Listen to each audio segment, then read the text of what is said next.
Before the fire went out, that's when the best stories were told. Before you settle in, take a moment to like this video and subscribe to the Sleepy Griot. It helps keep these stories alive and brings more authentic African history to your nights. And tell me, what time is it where you are right now? Drop it in the comments. I love knowing when and where around the world these stories find you. Welcome. I'm glad you're here with me tonight. Tonight we're not just telling a story. We're putting you into one. Into a history that's uncomfortable, painful, but necessary to understand. Because within this pain lived remarkable intelligence, creativity, resistance, methods of communication so sophisticated that slaveholders never fully understood them, never fully stopped them, never fully silenced the people they tried to silence.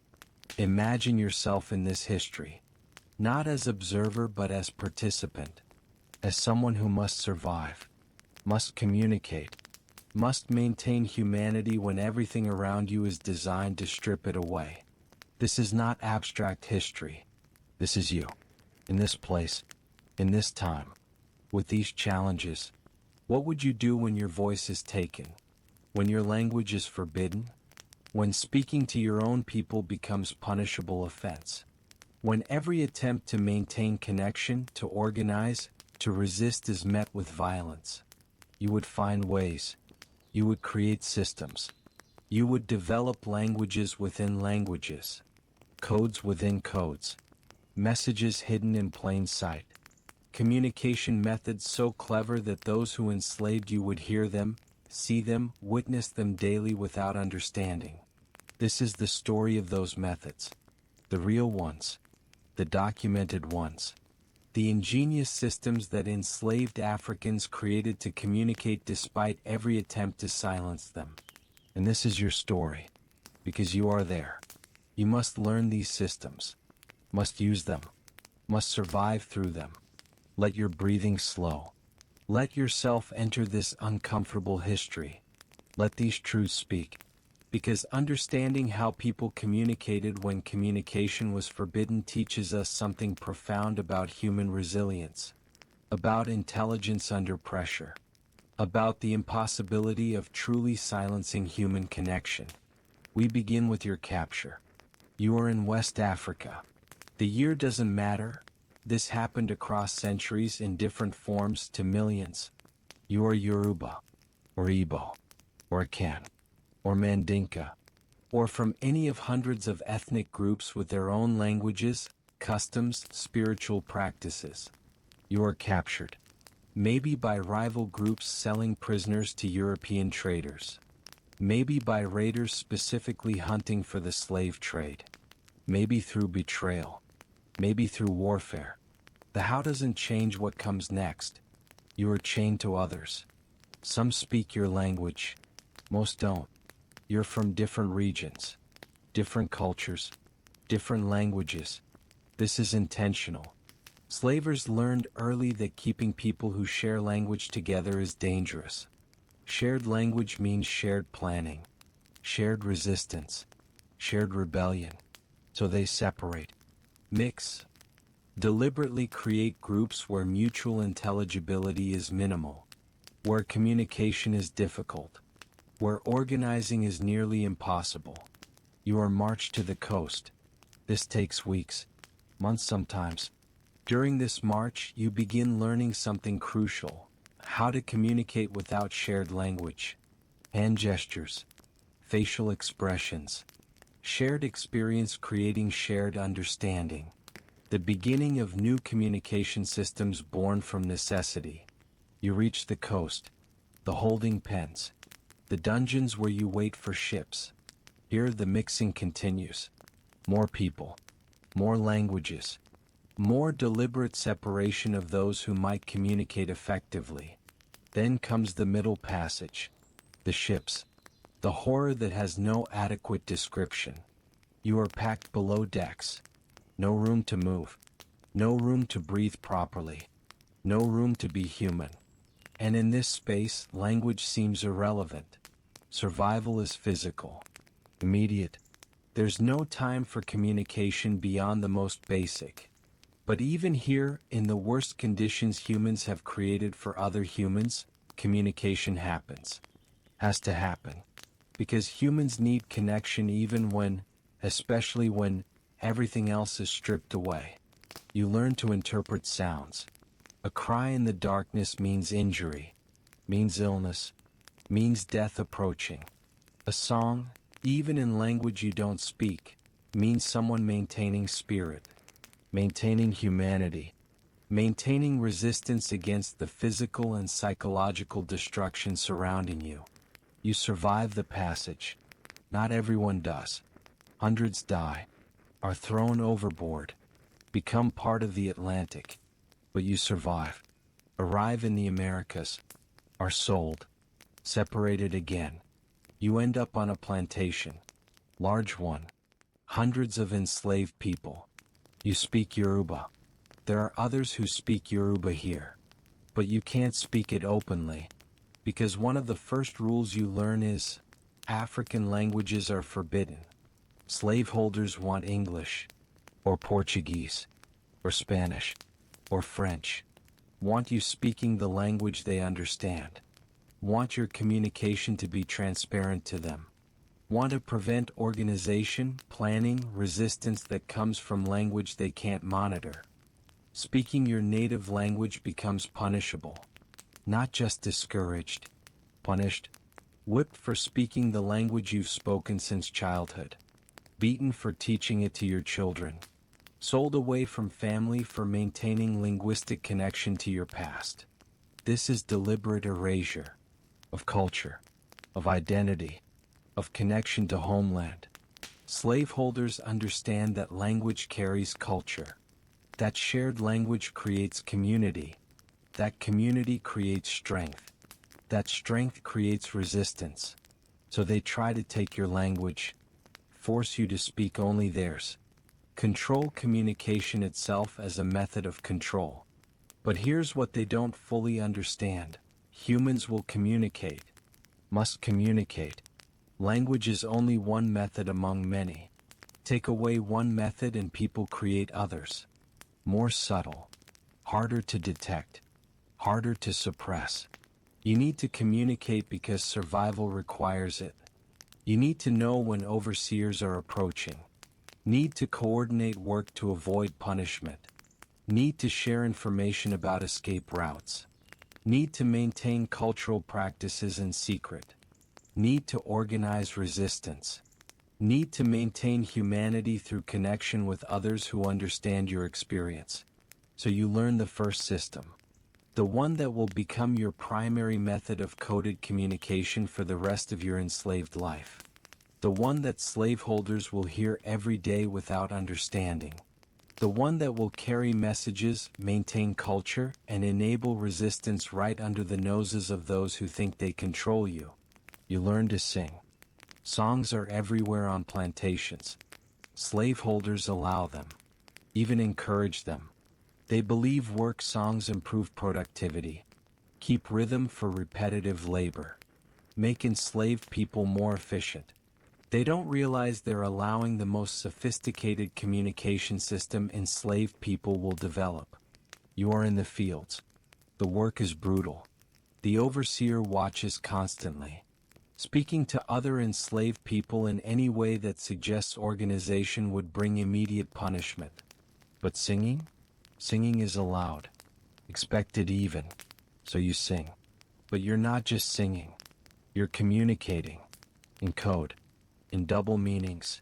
In references that other enslaved people understand but slaveholders don't. The first song you learn has words that seem simple. Religious. About biblical stories. About Moses leading people out of Egypt. About crossing the river Jordan. About escaping to the promised land. The slaveholders hear this and think you're becoming Christian. Accepting your place. Finding spiritual comfort in their religion. They approve. Encourage it. Bring preachers to teach you these songs. Help you practice Christianity that they believe makes you more docile. More accepting of enslavement as God's will. They don't understand that you're not singing about ancient Egypt. You're singing about here.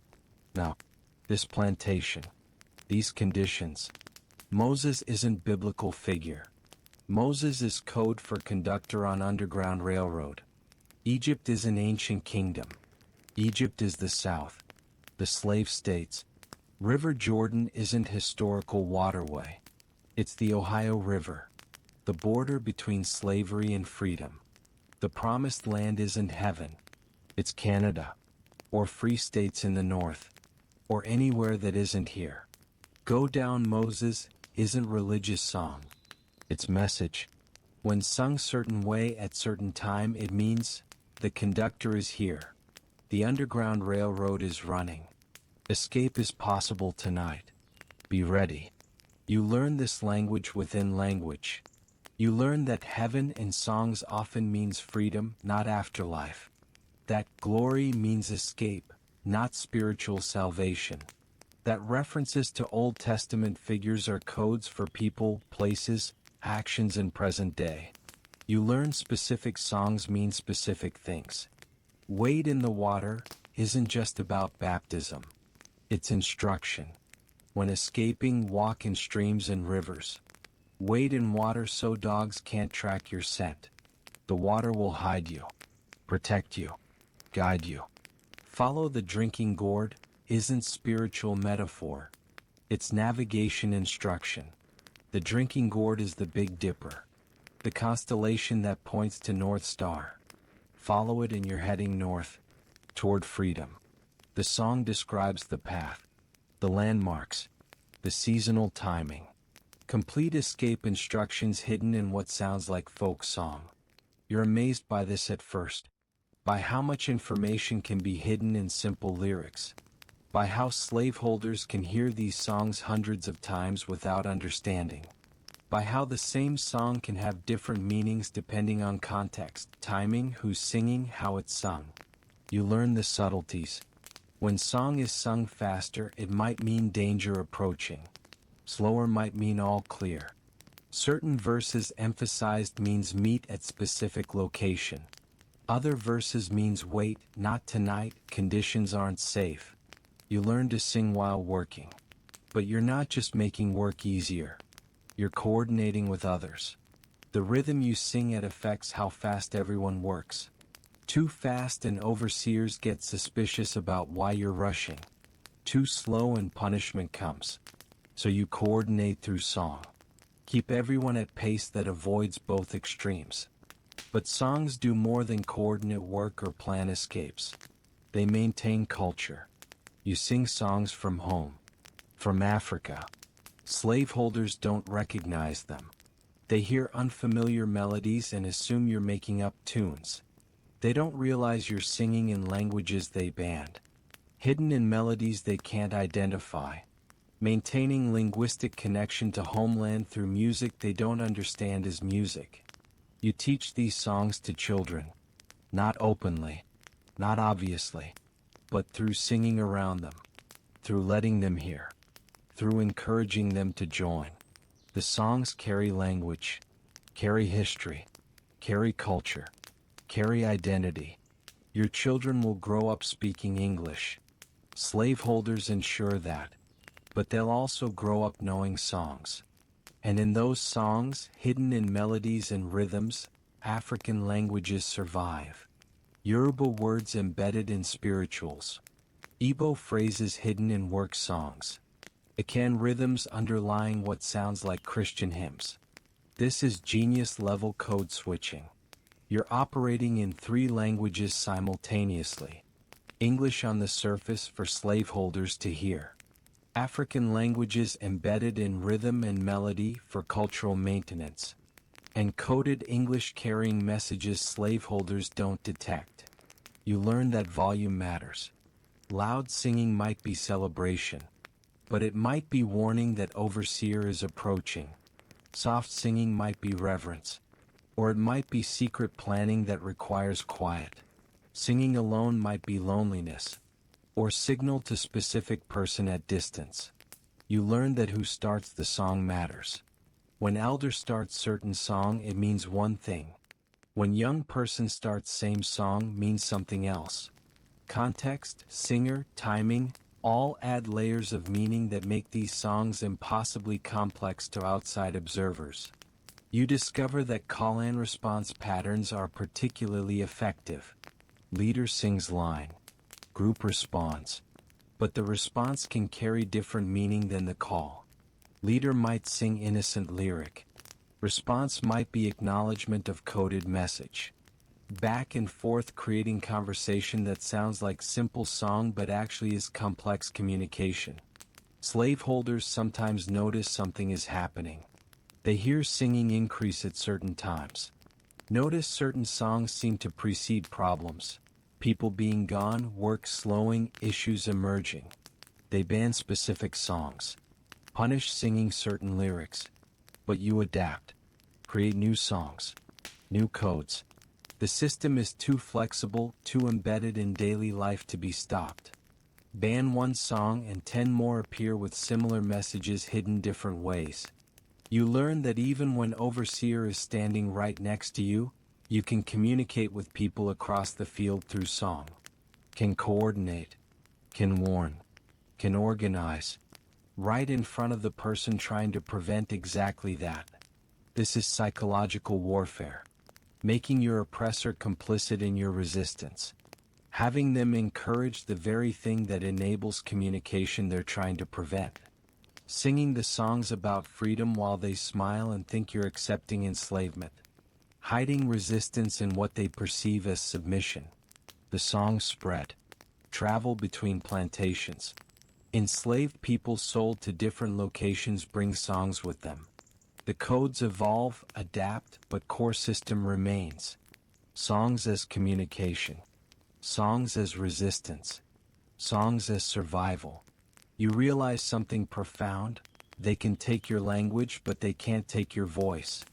And with your voice, you can create new languages, new systems, new ways of saying what needs to be said. But songs are only the first system, only the most obvious. There are others, more subtle, more specific, methods of communication that require even more intelligence, creativity, and courage to use effectively. Because singing at least is allowed. These other systems? They're completely forbidden, completely punishable. Yet they happen anyway, because they must. You remember drums from home, from Africa.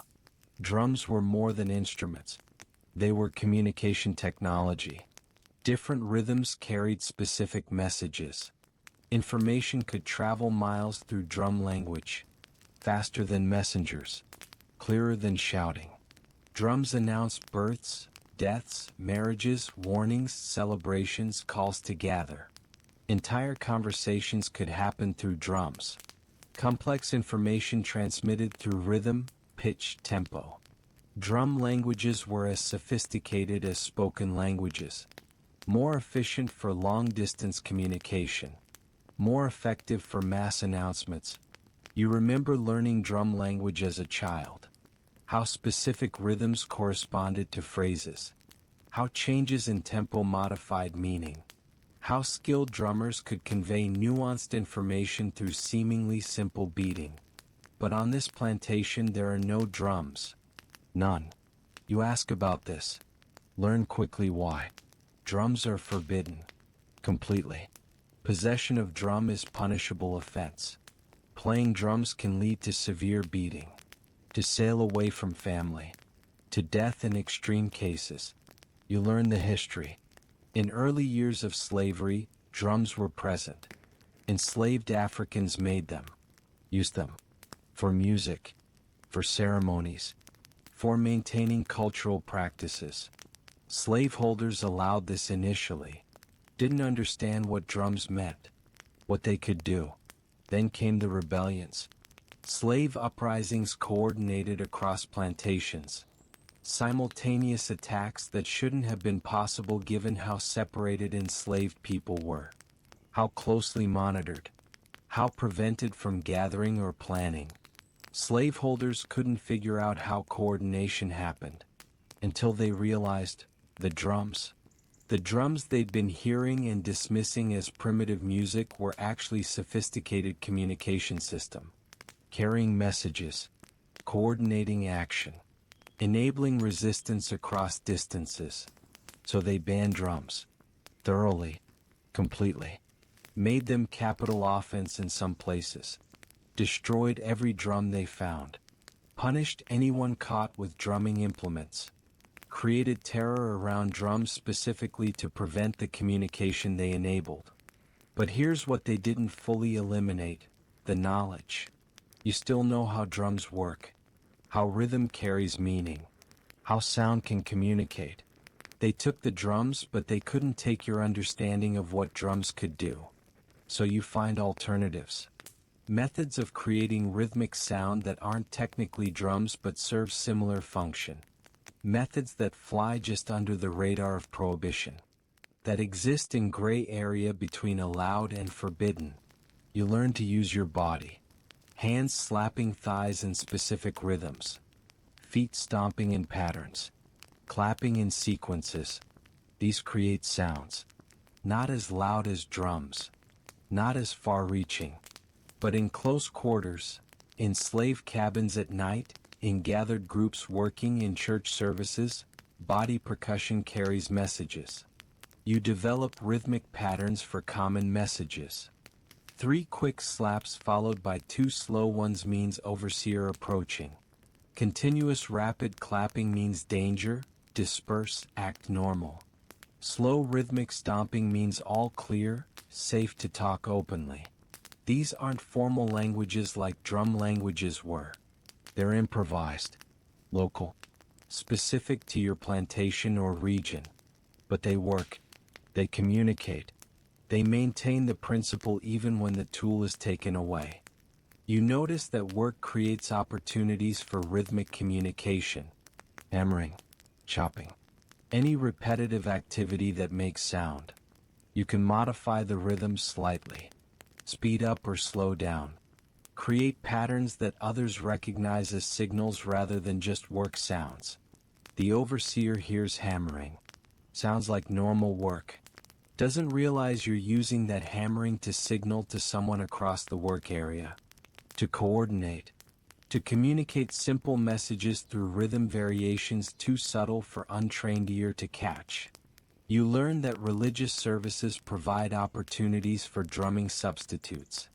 Ring shouts, circular dances with rhythmic movement, clapping, stomping, become allowed in some places because they're framed as worship. Slaveholders who ban drums sometimes allow ring shouts because they seem religious rather than African. But you know what they actually are. They're drum ceremonies without drums. The rhythms are West African. The patterns are from home.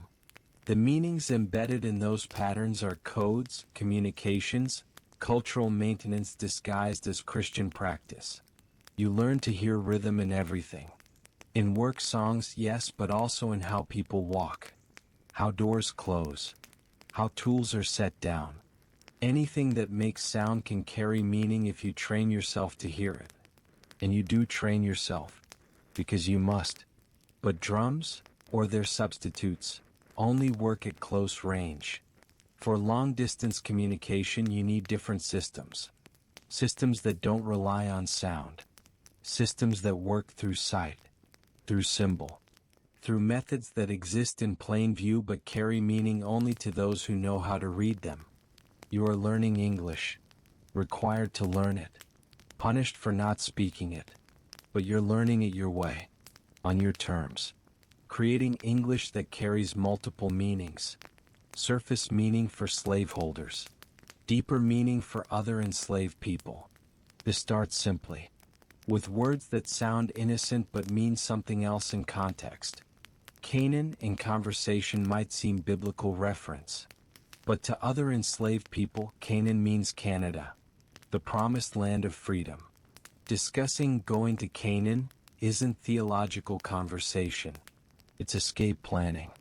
River Jordan becomes any river that marks boundary. Egypt becomes the South.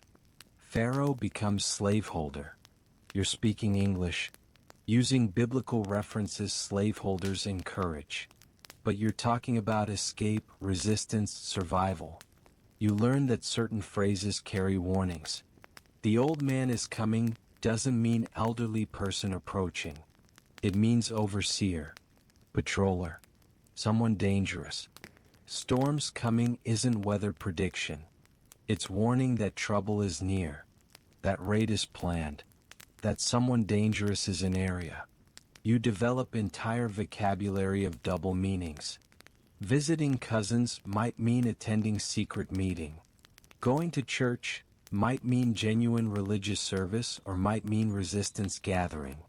Feeling poorly might mean actually sick or might mean refusing to work as subtle resistance.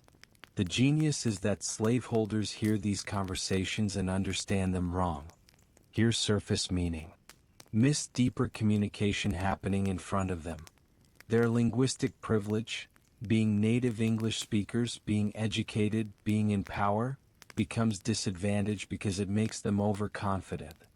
They assume they understand what they're hearing. Don't look for deeper meanings. You learn to exploit this. Learn to have conversations with other enslaved people in front of slaveholders. Conversations that sound mundane. About weather. About work. About family. But actually carrying complex information about escape plans, resistance activities, hidden resources. You learn that tone matters as much as words. Same sentence said with different emphasis means different things. Master is in good mood today, with emphasis on good, might genuinely mean that. Same sentence with emphasis on today, might be sarcastic comment on his typical cruelty. With emphasis on master might be mocking his authority. You develop skill in code switching beyond language. Switching between submissive demeanor when slaveholders watch and authentic self when they don't. Switching between surface meaning and deep meaning. Between what you show and what you mean. You learn that questions are particularly useful for coded communication. Is the well water sweet today? Sounds like simple inquiry. But sweet might be code for safe. Well might be code for specific meeting location. Entire question might be asking, is it safe to meet at the usual place tonight? You learn to create new codes constantly. Because slaveholders sometimes catch on. Hear patterns. Realize certain phrases seem to precede problems. So you change. Create new codes. New phrases. New systems. Staying ahead of their understanding. You discover that literacy, for those few who achieve it secretly, opens new possibilities. Written notes using code words. Messages that look innocent if intercepted but carry real meaning to intended recipient. Letters that seem to be about family news but actually coordinate resistance or escape. Frederick Douglass, you'll learn later, became master of this. His published letters seem to be about his speaking tours. Were actually coordinating Underground Railroad activities, using names of cities, dates of arrival, descriptions of venues, all carrying dual meanings. Abolitionists reading them understood. Slaveholders reading them saw only schedule. You learn that even illiterate people can use written codes. Marks on trees. Arrangements of stones. Symbols scratched in dirt. These aren't written language in formal sense. But they're symbolic communication. Visual codes carrying meaning to those who understand the system. You learn that certain objects carry meaning beyond their apparent function. A quilt hanging on porch might be laundry drying, or might be signal. Specific pattern, specific way of hanging, specific location, all potentially meaningful. Not every quilt is message, but some are. And knowing which ones requires understanding context, timing, who hung it, how it's positioned. This brings us to controversial topic. You may have heard about quilts specifically being used as Underground Railroad maps. This is debated among historians. Some believe it happened. Others say evidence is insufficient. Truth is probably complex. Some quilts probably carried messages, but probably not in systematic way across all locations. Probably not as elaborate as popular story suggests.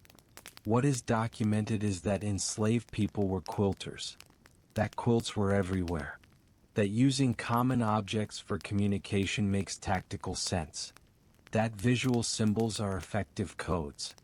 Whether specific quilts carried specific map information remains debated. But principle, using everyday objects as communication tools, is sound and documented in other contexts. You learn that gardens can communicate.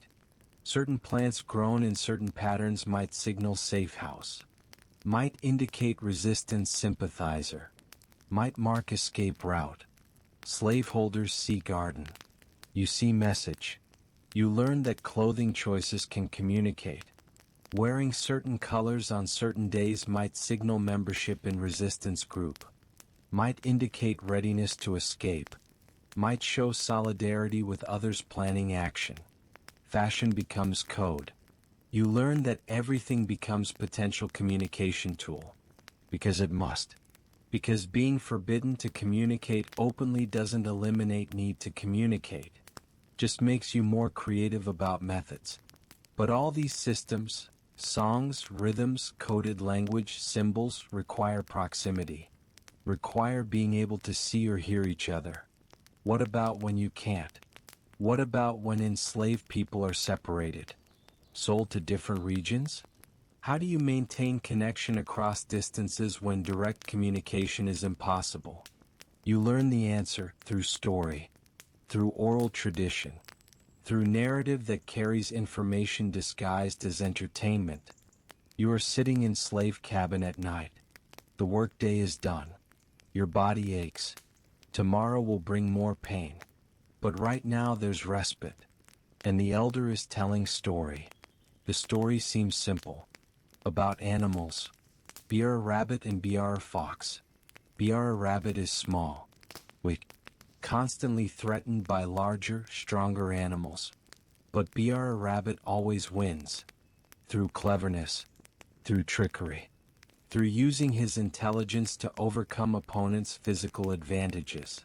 Slaveholders hear these stories sometimes. Think they're just folk tales. Entertainment. Children's stories. They don't realize what they actually are. Teaching tools. Resistance manuals. Psychological survival guides. Because Br a rabbit is you. Small. Weak compared to slaveholders' power. Constantly threatened. But surviving through intelligence. Through trickery. Through understanding that strength isn't only form of power. The stories teach tactics. When Br a rabbit pretends to want the opposite of what he actually wants, begging not to be thrown in the briar patch when that's exactly where he wants to be, he's teaching strategy. Teaching that sometimes the way to get what you want is to appear to want something else. To manipulate stronger opponent into giving you exactly what you need while thinking they're punishing you. This is applicable. Directly. You learn to apply Br a rabbit tactics to survival. To resistance. To getting what you need from slaveholders without them realizing they're being manipulated. But the stories do more than teach tactics. They maintain African culture. Many Br a rabbit stories have roots in African animal tales. Anansi the spider from Akan tradition. Hare from various West African traditions. These characters and stories crossed the Atlantic in the minds of enslaved people. Survived. Adapted. Continued. Telling these stories is maintaining connection to Africa. To ancestral knowledge. To cultural identity slaveholders try to erase. The stories carry language, values, worldview, history, all disguised as simple animal tales. You learn that stories carry history. The elder tells story about ancestor who escaped. But names are changed. Details altered. Framed as long ago, even if it was recent. Because direct history is dangerous. Can be used against you. Can reveal escape routes. Can implicate helpers. can provide information slaveholders would use to prevent future escapes. But story framed as fiction? As legend? As tale about someone in distant past or different place? That's safe. That can be told. And the information still travels. The inspiration still spreads. The knowledge still passes down. Just hidden in narrative. You learn that stories encode knowledge about medicinal plants, about which roots treat which illnesses, about how to heal injuries, about what to eat if starving in wilderness during escape. This knowledge is African, is from home, but teaching it directly might be suspicious, might be seen as maintaining African practices slaveholders want eliminated. So it's hidden in stories. Character in story gets sick. Another character knows which plant to use. Story seems like fiction. But person listening learns actual botanical information. Learns what plant helps with what condition. Learns where to find it. Learns how to prepare it. All through narrative that seems like entertainment. You learn that stories carry geographic information. Tales about journeys. About traveling through specific types of landscape. About landmarks. About paths. These might seem like descriptive background. Actually, they're mapping. Teaching landscape. Teaching navigation. Teaching what to look for when traveling unfamiliar territory. Stories about North Star. About following certain birds' migration patterns. About reading moss on trees. About identifying which side of mountain is which direction. All framed as story elements. All actually practical survival information for escape attempts. You learn that stories carry social information. About which white people might be sympathetic. About which areas are more dangerous. About which towns have free black communities. About where Quakers live who might help. Framed as stories about characters. Actually intelligence sharing about real locations and real people. You learn that children must learn these stories, must memorize them, because stories are how knowledge transfers, how culture survives, how resistance perpetuates. The elder telling you stories now learn them from elder before, who learned from elder before that. Chain of memory stretching back to Africa, forward to your children, to their children, unbroken despite attempts to break it. You learn that stories adapt, change, incorporate new information. Story you heard last year might have slightly different details this year. Not because memory failed, because story is living thing, updating as circumstances change, as new information comes, as new tactics prove effective. Stories about successful escapes get added to repertoire. Stories about failed attempts get told as warnings. Stories about specific slaveholders' cruelties get shared between plantations as enslaved people are sold and moved. Stories become intelligence network. Information sharing system that crosses distances and time. You learn that storytelling itself is active resistance. When slaveholders want to eliminate your past, want to prevent you from imagining different future, want to control your present completely, telling stories asserts that you have past, can imagine future, maintain internal life they can't fully control. Even when stories seem to accept slavery, even when characters are enslaved, the act of telling story is claiming voice, claiming narrative, claiming that your perspective matters, that your experiences deserve to be spoken, that you exist as full human with interior life worth expressing. You notice that stories sometimes mock slaveholders, carefully, subtly, through animal characters that represent them, through outcomes where the powerful are outwitted, through humor that inverts power dynamics. This mockery is dangerous if too direct, but hidden in animal tales, slaveholders laugh along. Don't realize they're the fox being tricked by the rabbit. Don't realize the story they find amusing is actually mockery of them. This is psychological survival, maintaining dignity through hidden resistance. through intelligence they don't recognize, through cultural practices they don't value or understand, through turning their own dismissiveness into shield that protects your actual meaning. You learn that some stories are passwords. Specific story told specific way indicates you're part of resistance network. Indicates you know certain people, have certain resources, can be trusted with certain information.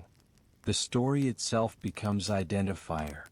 Proof of membership in community that exists invisibly within visible community of enslaved people.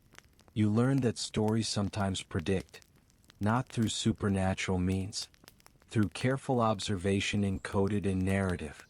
Story about harsh winter coming might be elders' observation of animal behavior, plant cycles, weather signs.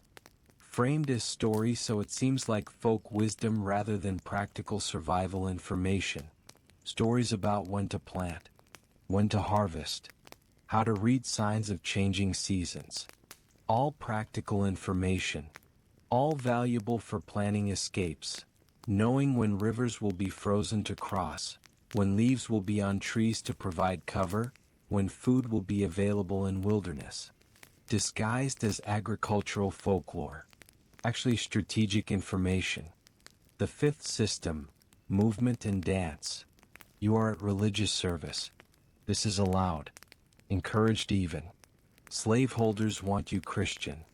Think Christianity makes people more submissive, more accepting of suffering, more focused on afterlife reward than present life resistance.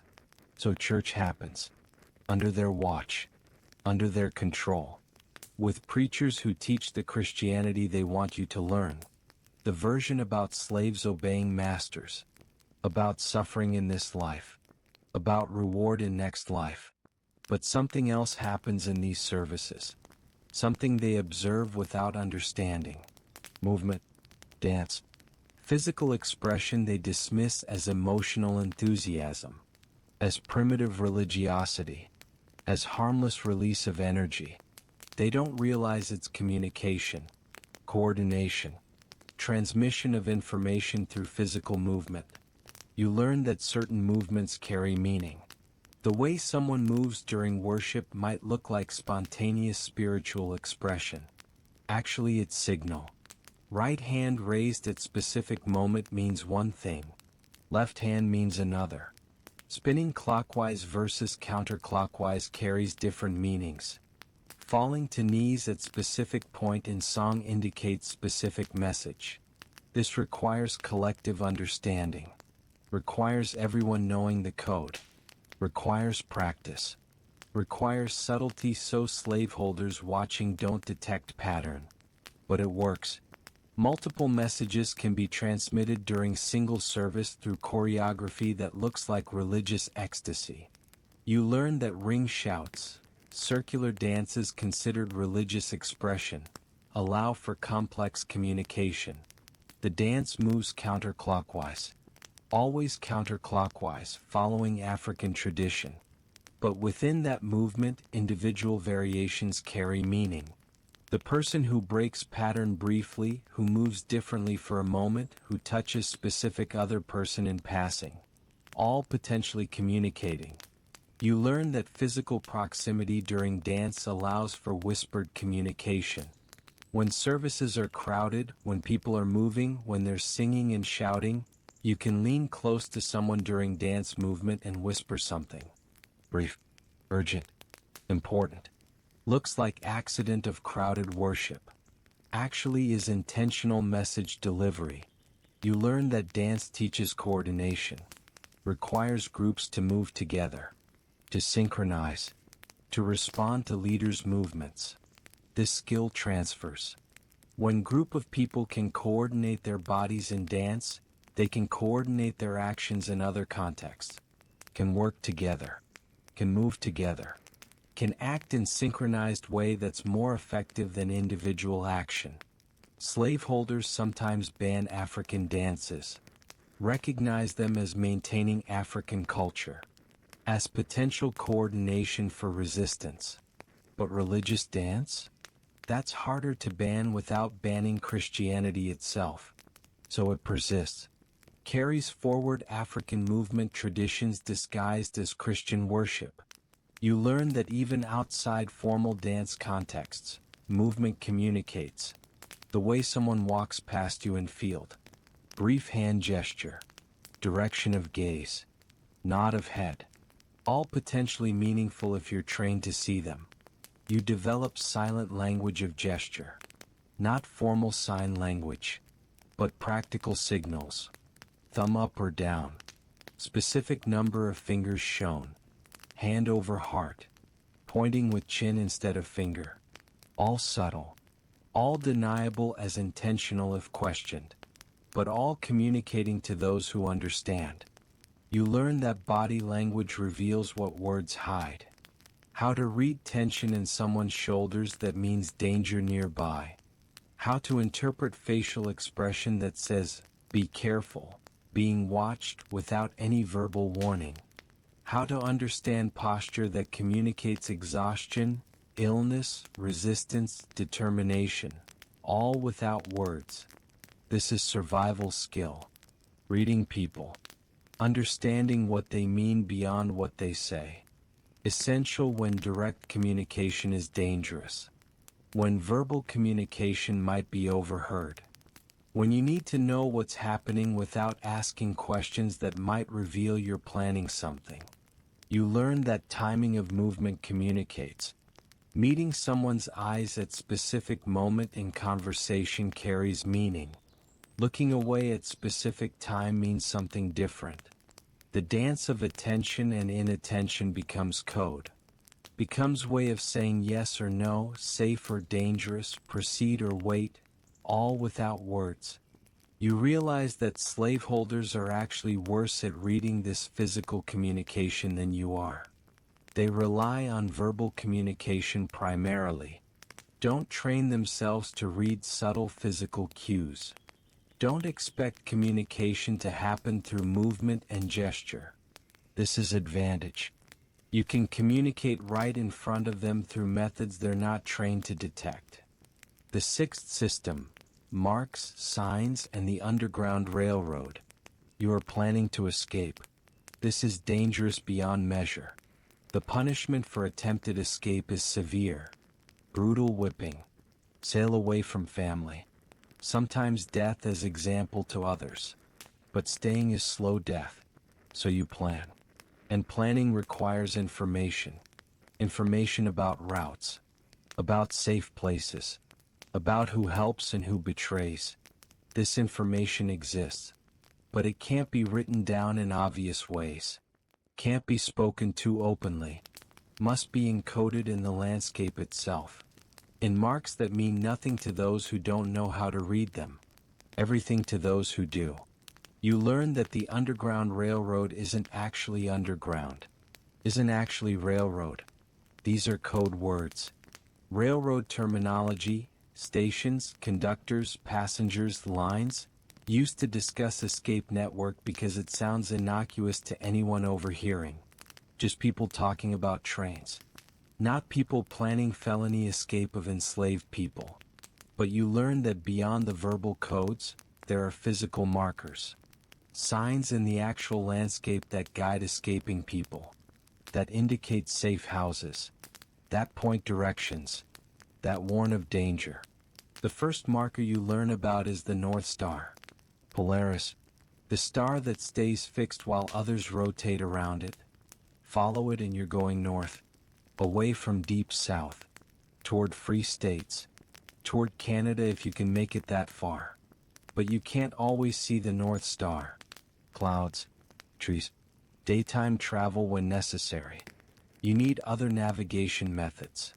Other ways of knowing which direction is which. You learn to read moss on trees. Moss grows thicker on north side of tree trunks in northern hemisphere. Not perfectly reliable, but generally true. Enough to guide direction when stars aren't visible. You never noticed this before. Now you see it everywhere. Every tree becomes potential compass. You learn to read water flow. Rivers in your region generally flow south and east toward Atlantic. Going upstream generally means going north. Creeks feed into larger streams, feed into rivers. Following water system in reverse takes you toward mountains, toward higher ground, often toward routes that lead north. You learn to identify which trees are which. Certain trees, like oaks, keep their leaves pointing in specific directions relative to sun. Certain plants, like sunflowers, face certain directions. Nature itself becomes navigation system if you know how to read it, but natural signs only help if you know where you're going. You need more specific information about which towns are safe, which are dangerous, where Quakers live who might help, where free black communities exist, where slave catchers patrol most heavily. This information travels through verbal channels we've discussed, through songs, stories, coded conversation. But it also exists in physical marks, signs left by those who came before, by those who help, by the resistance network operating invisibly within slave society. You hear about marks on trees, specific scratches or carvings at specific heights, made to look natural, like animal damage or weather wear, but actually deliberate, indicating safe direction, warning of danger ahead, marking meeting points. The problem with these marks is, they're regional, local. What means safe house in one area might mean something else in another. There's no universal code. Each network develops its own system. This is actually advantage. Slave catchers can't learn one code and understand all marks. Must learn each regional system separately. Usually can't. But it's also challenge for you. If you escape from South Carolina plantation toward Pennsylvania, you're crossing multiple regions, multiple network systems. Marks that guided you in South Carolina might be meaningless in North Carolina, might even be misleading. So you learn to look for helpers, people who know the local systems, who can interpret the marks, who can guide you to next safe point. These people are risks themselves. Some are genuine. Some are betrayers collecting bounties. Knowing who to trust becomes matter of life or death. You learn about specific locations. Churches pastored by sympathetic clergy. Certain barns with specific features. Houses with particular architectural details. Locations spread through network. Through stories. Through songs. Through people who escaped successfully and send information back. The information is never completely current. Safe house last year might not be safe this year. Sympathetic owner might have died or moved. Slave catchers might have figured it out and be watching it. Every piece of information comes with uncertainty, with risk, with need for verification. You learn about specific signs that indicate safe houses. Lantern in window position specific way. Quilt hanging with specific pattern. Garden arranged in specific configuration. These signs are debated among historians.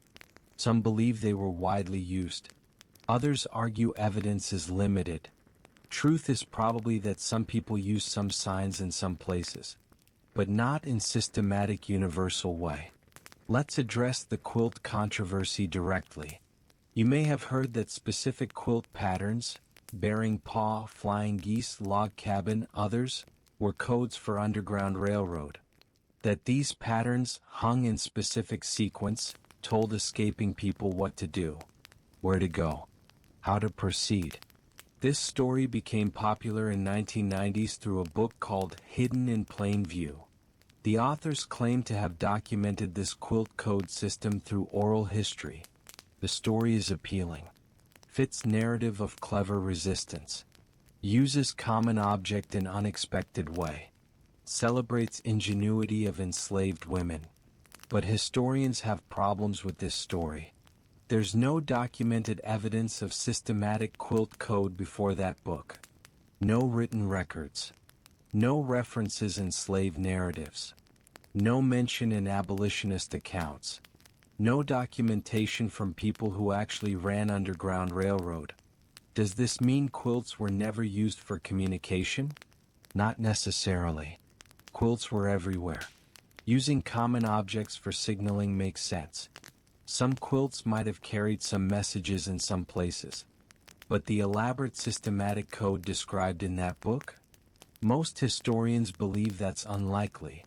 That evidence doesn't support it. That the story might be modern creation rather than historical fact. Why does this matter? Because creating false history, even with good intentions, can undermine real history. Can make people dismissive of actual documented communication systems. Can make resistance seem magical rather than strategic. Can reduce real intelligence to myth.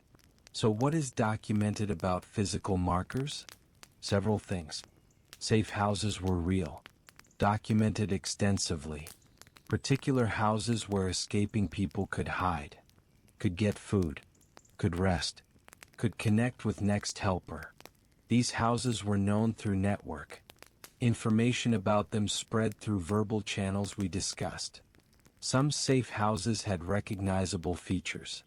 Not secret codes. Just features that helped identification. The house with the green shutters 3 miles north of town. The barn behind the church with the cross-shaped weather vane. Specific enough to find. General enough to not be suspicious if overheard. Certain towns and communities were known to be safer. Places with large Quaker populations. Places with free black communities. Places with strong abolitionist sentiment. This information traveled. Was shared. Was updated as situations changed. Certain routes were better than others. Well-traveled roads were dangerous. More patrols, more chance of being spotted. Less traveled paths through wilderness were safer but harder. Waterways were useful. Traveling in water hides scent from tracking dogs. All this information was shared. Became part of collective knowledge of resistance network. You learned that cities were sometimes safer than countryside. In city, black person walking might be assumed to be enslaved person on errand. Or free black person, of which there were more in cities. In countryside, black person traveling was automatically suspicious. Automatically questioned. Automatically assumed to be escaping. You learn about specific crossing points. Particular spots along Ohio River where crossing was feasible. Where sympathetic people on far side might help. Where geography provided cover. These locations were crucial information. Were guarded carefully. Were shared only with trusted people. You learned that some markers were temporary. Arrangements of stones that could be disturbed to remove message once it was no longer relevant. Scratches in dirt that rain would erase. Temporary signals using items that would naturally move or disappear. This prevented information from becoming outdated and misleading. You learned that the best marker was often a person. Someone positioned to seem innocuous. Working in garden. Sitting on porch. Walking dog. But actually watching. Signaling whether area is safe. Whether patrol just passed. Whether to proceed or hide. These human markers couldn't be there constantly.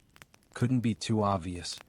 But at crucial points, river crossings, town borders, dangerous stretches, having someone positioned to signal current conditions was invaluable.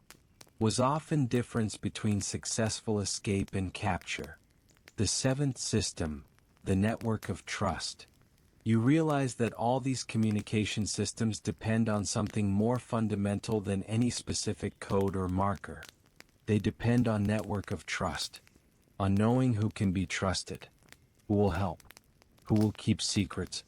Who shares the goal of resistance, of escape, of survival. Building this network is perhaps most sophisticated aspect of communication under slavery.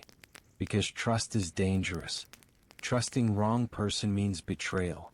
Means capture. Means punishment or death. But trusting no one means isolation. Means no help. Means no possibility of collective resistance or successful escape. So you learn to read people. To identify who might be sympathetic. Who shares hatred of slavery. Who has courage to act on that hatred? This is complex psychological assessment. Mistake costs everything. You learn to look for signs of character. The slaveholder who punishes less severely might be exploited, not trusted with secrets, but possibly manipulated. The overseer who looks away sometimes might be someone who could be worked with carefully. The enslaved person who never participates in songs or stories might be informant, or might just be traumatized, broken by system. Distinguishing between these is crucial. You learn that family connections are both asset and liability. Your family can be trusted absolutely, but they're also leverage against you. Slaveholders know this. Will threaten your family to control you. Will separate families to break resistance. Will use love as weapon. So resistance networks must extend beyond family. Must include people connected by choice rather than blood. People who choose to trust each other. Who choose to work together. Who choose solidarity despite risks. You learn that these chosen networks often form around shared experience. People who arrived on same ship. People who came from same region in Africa. People who share language. People who've survived same trauma. Shared experience creates bond. Creates basis for trust that can be built upon. You learn that some enslaved people become nodes in network. Become people others trust. Who can connect different groups. Who can verify information. Who can vouch for new people. These individuals take enormous risk. Are crucial to network functioning. Are targeted by slaveholders who notice their influence. You learn that free black people play crucial role in networks. They have mobility enslaved people don't. Can travel legally. Can own property. Can accumulate resources. Can serve as connection points between separated communities. Can bring information from distant places. But being free black person in slave society is precarious. Always under suspicion. Always vulnerable to being kidnapped back into slavery. Always watched. Always needing to prove their free status. So they must be careful. Must hide their resistance activities under cover of legitimate business. You learn that white allies exist but must be approached carefully. Quakers are known for anti-slavery beliefs. Some act on those beliefs, but not all Quakers help. Some are hypocrites. Some are sympathetic but too afraid to act. Each must be assessed individually. You learn that poor whites are sometimes allies. They have little stake in slavery system. Sometimes recognize common oppression. But they're also potential enemies. Slave catching offers bounties that poor whites need. Racism makes them see black people as less than human regardless of economic interest. Each interaction is risk calculation. You learn to use slaveholders' assumptions against them. They assume enslaved people are simple, incapable of sophisticated planning, incapable of maintaining secrets. This blindness creates opportunities. You can organize resistance right under their noses because they're not looking for it. Don't believe you're capable of it. You learn that women in network have specific advantages. Slaveholders see enslaved women as less threatening than men. Assume women aren't planning escape or rebellion. Are less suspicious of women meeting, talking, moving around. This creates space for women to coordinate, to carry messages, to organize. You learn that children can be couriers, seem innocent, draw less suspicion, can be taught to carry messages without fully understanding them, can be positioned to observe and report. This is morally complex. Using children risks their safety. But survival sometimes requires difficult choices. You learn that religious communities create networks. Churches bring people together legally. Create regular meetings. Create cover for gatherings that might otherwise be suspicious. Services provide opportunity for communication through methods discussed. Songs, stories, physical signals. You learn that markets create networks. When enslaved people are allowed to sell produce, goods, services, they interact with free black people, with other enslaved people from other plantations, with white customers who might be sympathetic. These interactions can be cover for information exchange. You learn that hiring out creates networks. Some enslaved people are hired to other slaveholders temporarily. This creates mobility, creates opportunity to see different places, meet different people, gather intelligence, build connections across separated communities. You learn that literacy, where it exists secretly, accelerates network formation. Literate enslaved person can write passes, can forge documents, can communicate with distant contacts, can document information that would otherwise be lost, can teach others to read, spreading capability through network. Frederick Douglass taught other enslaved people to read in secret Sunday school. This was incredibly dangerous, was discovered and stopped. But in the time it operated, it created educated network of people who could read passes, understand written instructions, communicate across distances. One literate person could enable many others. You learn that networks have layers. You don't need to know everyone. Don't need to know full extent of network. Just need to know your contacts, people who connect you to next level. This compartmentalization protects network. If you're captured and tortured for information, you can't reveal what you don't know. You learn that information flows through network in controlled ways. Critical information, specific escape plans, locations of safe houses, identities of key helpers, is shared only on need-to-know basis.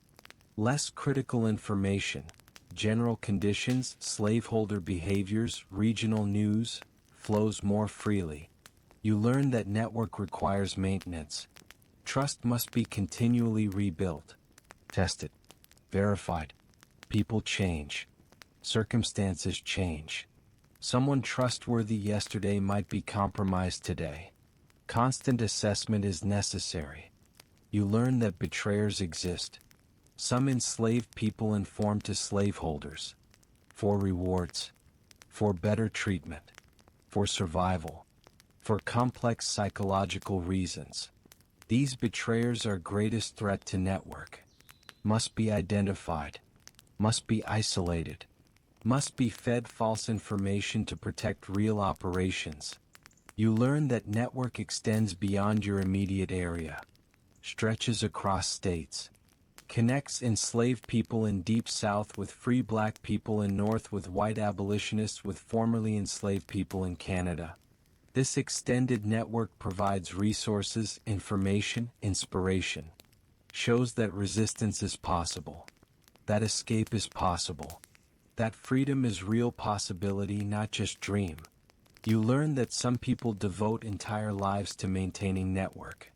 Harriet Tubman is most famous, but there are others, named and unnamed, who make repeated trips south, who guide people north, who risk capture and death over and over to help others escape. These people become legends in network, become symbols, become proof that resistance can succeed. You realize that network is itself form of communication. Its existence communicates that you're not alone, that others resist, that system can be fought, that hope exists. Network's presence creates psychological effect that exceeds its practical function, creates morale, creates determination, creates belief in possibility of freedom. The eighth system, silence as communication. You learn something that seems contradictory, that sometimes not communicating is itself communication, that silence carries meaning, that absence of expected message is message. When songs stop, it means something. When regular gathering doesn't happen, it means something changed. When usual contact doesn't occur, it signals danger or disruption. Silence creates concern, creates caution, creates awareness that situation has changed. You learn to interpret different kinds of silence. Tense silence means danger nearby. Relaxed silence means peace, safety. Forced silence, someone obviously wanting to speak but not speaking, means they have information but conditions aren't safe for sharing. You learn that not responding to greeting is signal. Not looking at someone when you normally would is signal. Breaking pattern is how you communicate when normal communication channels are compromised. You learn that meetings that don't happen as scheduled communicate. If you're supposed to meet someone at specific location and they don't appear, you know something went wrong. Don't investigate immediately, that might compromise you both. Wait, watch. Listen for what might have prevented meeting. You learn that silence can be protection. When you don't know answer to question, silence prevents you from accidentally revealing information. When you're asked about others' plans, silence protects them. When you're tortured for information, silence denies your torturers what they want even when you can't deny them your pain. You learn that silence creates space for others to speak. When you're quiet, you hear more, learn more, observe more. Silence as strategy, appearing simple, appearing to have nothing to say, makes slaveholders underestimate you. Makes them speak more freely around you because they don't see you as threat. You learn that collective silence is powerful. When group refuses to answer questions, refuses to explain, refuses to provide information slaveholders want, that refusal is resistance. Is assertion that some things belong to you that they can't take. That you control some information even when they control your body. You learn that silence about pain is complicated. Slaveholders expect crying, begging, showing suffering.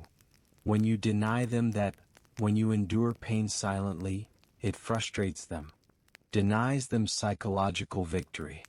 But it also risks them escalating violence to try to break you. Silence as resistance requires calculating whether psychological victory is worth physical cost. You learn that silence preserves strength. Not wasting energy on words that won't change anything. Saving energy for action. For endurance. For survival. Silence as conservation of resources. You learn that some things are silenced by trauma. Can't be spoken about. Can't be processed verbally.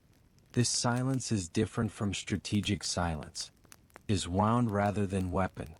But even this silence communicates. Tells others what has happened without needing words. Creates understanding through shared experience of unspeakable things. You realize that much of your life under slavery is silence. Silencing of your real thoughts, real feelings, real self. You can't show anger even when treated unjustly. Can't show intelligence even though you're intelligent. Can't show humanity even though you're fully human. Must silence authentic self and present acceptable mask. This forced silence is violence, is theft of self. But paradoxically, it also creates interior space that slaveholders can't reach, can't control, can't violate. Your silence protects your internal reality, protects the person you actually are from being fully known and fully dominated. You learn that this interior silence, this preservation of authentic self behind mask of compliance, is long-term resistance, is maintaining humanity despite dehumanization, is surviving psychologically not just physically, is ensuring that if freedom comes, there's still a self to be freed.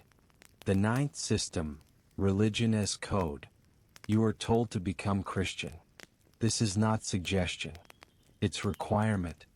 Slaveholders believe Christianity makes enslaved people more obedient. Bible passages about slaves obeying masters. About suffering in this life leading to reward in next. About turning the other cheek. About accepting your place in divine order. They bring preachers who teach this specific Christianity, who emphasize certain passages, who ignore others, who create theology that justifies slavery as God's will, who tell you that resisting your master is resisting God himself. You sit through these sermons, seem to accept, seem to internalize, say yes, master, and amen at appropriate times. Appear to become the submissive Christian they want you to be. But something else is happening. You're learning their religion, then transforming it, making it yours, using it against them, creating Christianity that's simultaneously the one they taught and completely different. Same words, different meanings, same stories, different interpretations.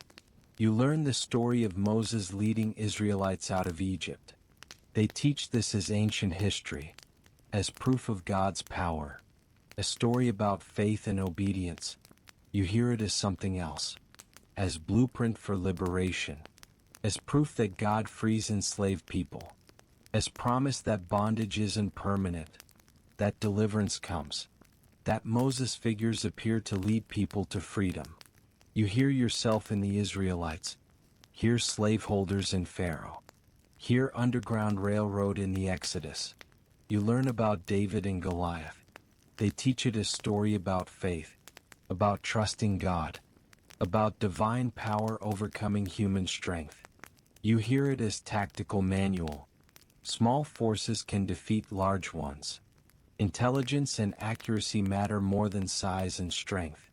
Giant opponent isn't invincible, has vulnerabilities, can be brought down.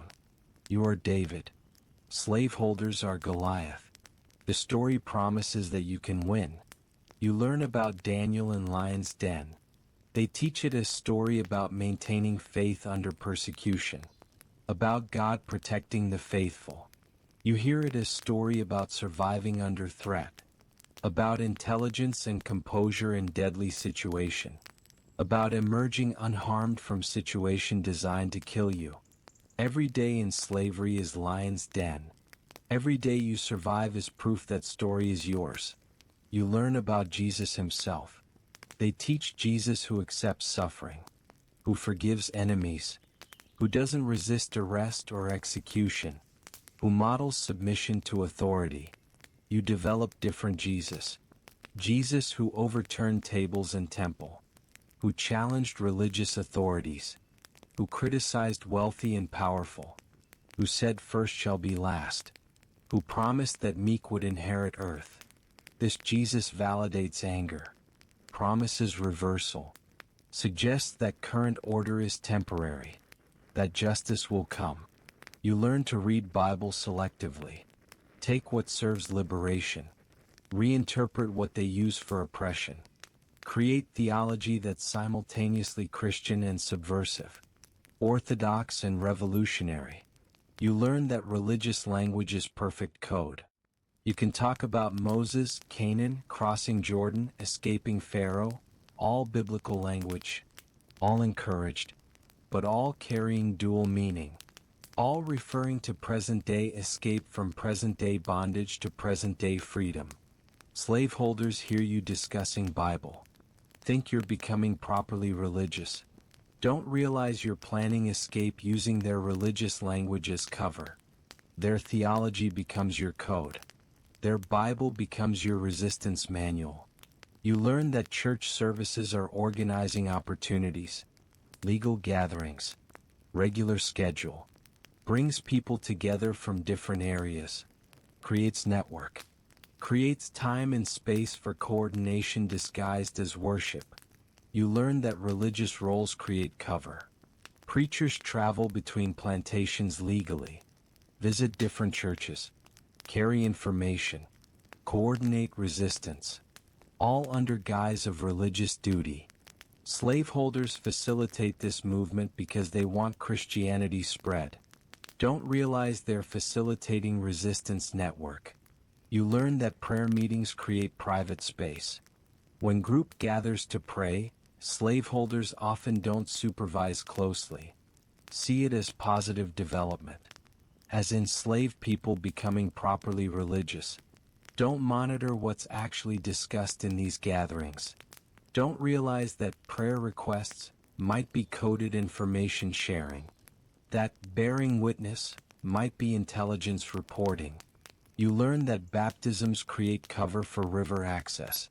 Baptismal services happen at rivers, creeks, bodies of water. Large groups gather.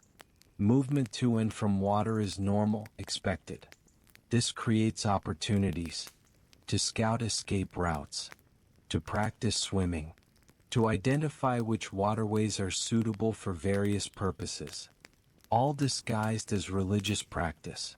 You learn that certain hymns carry specific meanings beyond their lyrics. Wade in the water is both worship song and escape instruction.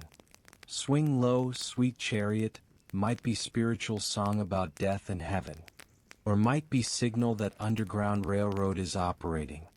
That chariot, conductor, is coming to carry me home, take me to freedom.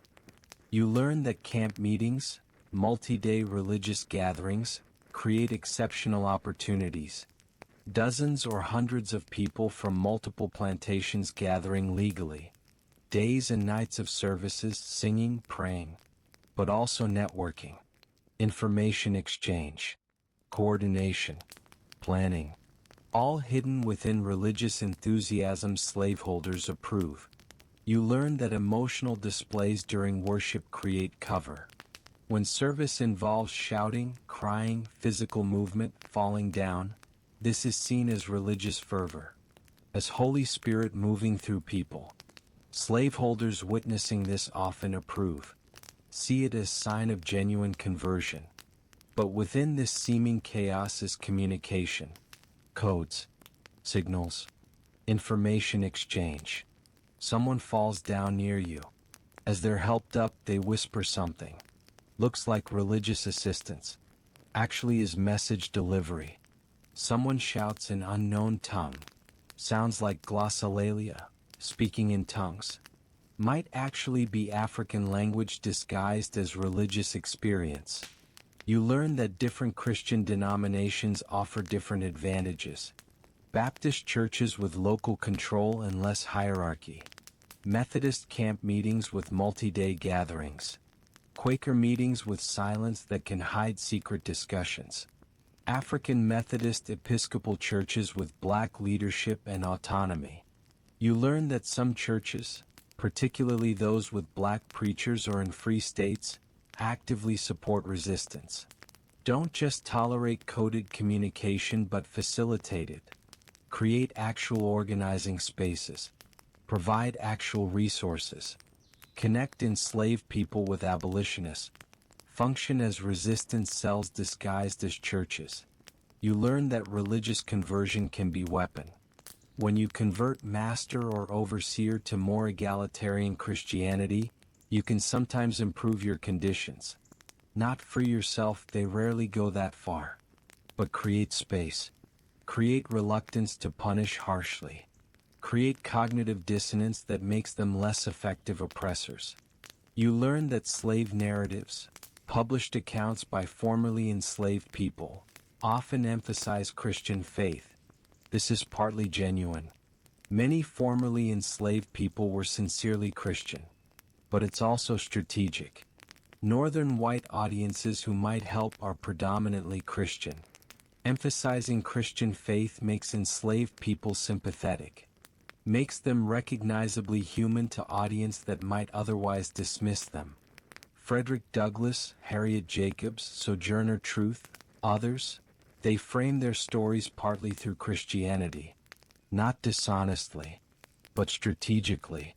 Knowing that shared religion creates connection with audience. Creates moral argument against slavery.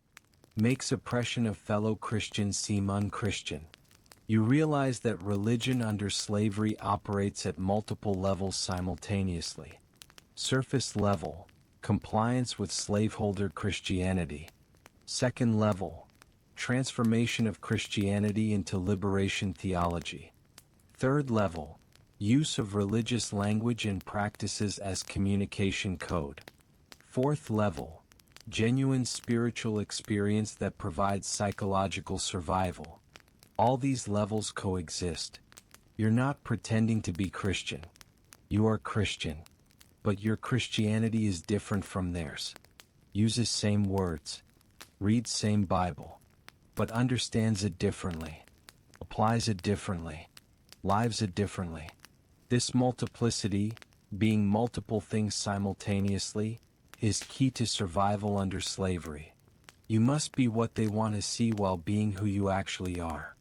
Must seem simple while being complex. Must appear obedient while resisting. Must look broken while remaining whole inside. Religion provides framework for this multiplicity. Provides language that's acceptable on surface while carrying subversive meaning underneath. Provides community that's legal while organizing resistance. Provides hope that's spiritual while being tactical.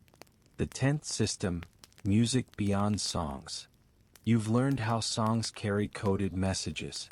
But music is more than lyrics, more than melody. There's rhythm, timbre, harmony, call and response patterns, instrumental elements. All of these communicate beyond words. You learn that rhythm itself carries information. Not just which song is sung but how it's sung. Speed, emphasis, syncopation. These variations can modify meaning. Same song at different tempos means different things. Same lyrics with different rhythmic emphasis communicates different messages. In work songs, rhythm coordinates labor. But it also coordinates other things. When someone breaks expected rhythm, adds beat or drops beat, it creates notice, creates attention, can be signal, can be warning, can be acknowledgement. You learn that polyrhythm, multiple rhythms happening simultaneously, is African musical tradition that survives in Americas. Layered rhythms where different people maintain different patterns that interact. This creates complexity that's beautiful musically, but also functional. In polyrhythmic performance, each rhythm layer can carry different information. What seems like musical complexity is actually multiple messages being transmitted simultaneously. To untrained ear, it's just complicated music. To trained ear, it's sophisticated communication. You learn about call and response. Leader sings line. Group responds. This is worship pattern. Work pattern. Music pattern. But it's also question and answer. Statement and acknowledgement. Coordination and confirmation. The response doesn't have to be expected response. Can be variation. Can be code.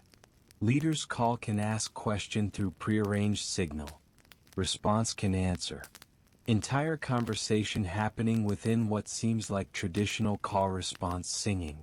You learn that some instruments survive from Africa or get adapted in Americas. Not drums, those are too controlled. But other percussion. Bones, spoons, washboards. Anything that makes rhythmic sound. These aren't just musical instruments. They're communication tools. Bones, actual animal bones played as percussion, create specific sound. Can carry Morse code-like messages through rhythm patterns. 2 quick clicks and 3 slow might mean something specific. Pattern language develops around whatever instruments are available. You learn about field hollers. These aren't exactly songs. Not quite speech. Something between. Melodic calls that carry across distance. Used by workers in different parts of field to communicate. Slaveholders hear them as work sounds. Don't listen carefully to content or pattern, but you learn to encode information in hollers. Specific melodic patterns mean specific things. Rising inflection at end means question. Falling means statement. Certain note sequences are warnings. Others are all clear signals. You're having conversations across hundreds of yards through what sounds like random work calls. You learn about spiritual moaning. Low, sustained, melodic humming or moaning during religious services. Seems like emotional expression. Devotional practice.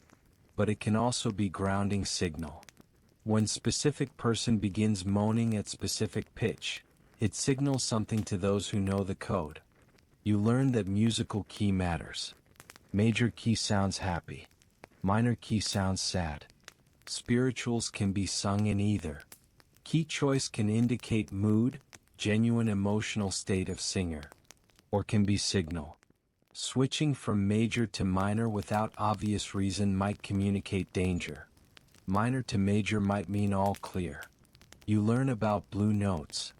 Notes that fall between standard Western scale notes. These come from African musical traditions. Survive in African American music. Create distinctive sound that marks music as coming from Black tradition. But they also provide additional tonal vocabulary. More notes means more possible signals. You learn that harmony, multiple people singing different notes simultaneously, creates opportunities. When you're singing harmony part, you can bend certain notes, emphasize certain phrases, create variations that seem musical but actually carry meaning.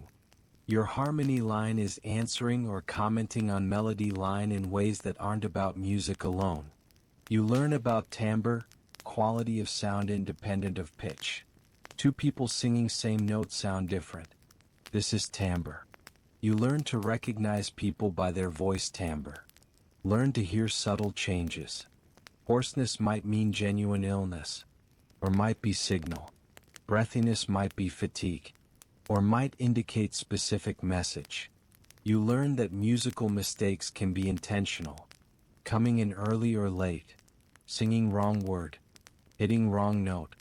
These can be actual mistakes, or can be deliberate signals. Breaking musical expectation creates attention, creates moment where everyone notices, can be used to draw attention to specific moment in song that carries important meaning. You learn that instruments, when available, expand communication options. Fiddle player at plantation gathering isn't just entertainment. Can use musical choices to communicate. Playing specific tune might signal specific message to those who know the association. Stopping mid-tune might be warning. Switching tunes unexpectedly might indicate change in plans. You learn about musical quotation. Inserting fragment of one song into another. This can seem like artistic choice, creative mixing, but it can also be message. Quoting escape song briefly within worship song might signal that escape is planned. Quoting work song in social setting might indicate work-related coordination needed. You learn that volume control communicates. Loud singing draws attention, creates cover for whispered conversations. Soft singing requires closeness, creates intimacy. Sudden volume change creates alert, makes everyone pay attention. Can punctuate important moment, can warn of danger. You learn about musical leadership. Who starts songs matters. Who leads call and response matters. When respected elder starts certain song at certain time, it carries weight. Means something beyond musical choice. When young person starts song usually led by elder, it might signal emergency. Deviation from expected pattern is itself message. You learn that musical memory serves multiple functions. Songs memorized in childhood carry forward. Maintain culture. Maintain language. African words often preserved in song when lost in speech. Maintain history. Events encoded in lyrics passed down. Music becomes oral archive. Living library of knowledge that might otherwise be lost. You learn that musical teaching is cultural transmission. When you teach child song, you're not just teaching music. You're teaching code, teaching history, teaching resistance, teaching identity. Child learning follow the drinking gourd is learning astronomy, learning geography, learning that escape is possible. All disguised as music education. You realize that music is perhaps most versatile communication system available to you. Works across distance. Works across language barriers. Rhythm and melody transcend specific language. Works in public spaces. Slaveholders allow and even encourage music. Works to coordinate, to warn, to preserve culture, to maintain hope, to organize resistance, all simultaneously. The 11th system, body memory and generational transmission. You realize that the most remarkable communication system isn't about transmitting messages between people in present. It's about transmitting knowledge across time, across generations, from you to your children to their children. Transmitting culture, identity, history, practices across decades and centuries despite every attempt to erase them. This is body memory. Knowledge stored not in words or writing but in physical practice, in movement, in gesture, in ritual, in ways of doing things that get passed from body to body through observation and imitation. You learn that African ways of moving persist. Ways of walking, dancing, carrying loads, using your body. These aren't conscious, are absorbed by watching parents, community, others. Children naturally imitate. Absorb movement vocabulary without explicit teaching. Slaveholders see this as natural, as just how black people move. Don't realize it's cultural. Is preservation of African body practices. Is transmission of identity through physical form. Your body remembers Africa even when your mind doesn't have words for what's being remembered. You learn that cooking is cultural transmission. Recipes passed down aren't just food. They're chemistry, botany, medicine, history, cultural identity in edible form. When you teach your daughter to make specific dish, you're teaching African agricultural knowledge. African flavor profiles, African food processing techniques, all disguised as ordinary cooking lesson. You learn that hairstyling is cultural archive. How you braid hair, what patterns you use, how you ornament it, these aren't random. Come from African traditions where hairstyles indicated status, age, tribe, marital status. Much of this specific meaning is lost in Americas. But practice continues. Hair braiding sessions become intergenerational teaching time. Become space for stories. Become women's space where knowledge passes along with hair techniques. You learn that child-rearing practices carry culture. How you hold baby. How you carry baby on back. How you respond to crying. When you introduce foods. How you discipline. These practices feel natural. Feel like just how it's done, but they're cultural. Come from African traditions adapted to American context. You learn that medical knowledge survives through practice. Which plants treat which illness. How to prepare remedies. When to harvest. How to store. This is African botanical knowledge. Pharmacology developed over centuries. Transmitted through demonstration.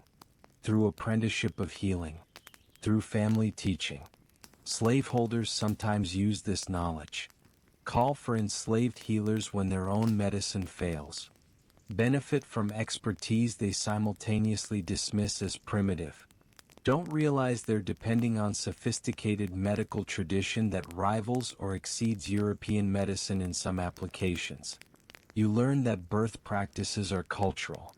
How women are positioned during labor. Who assists. What rituals are performed. What foods are given postpartum. What's done with placenta.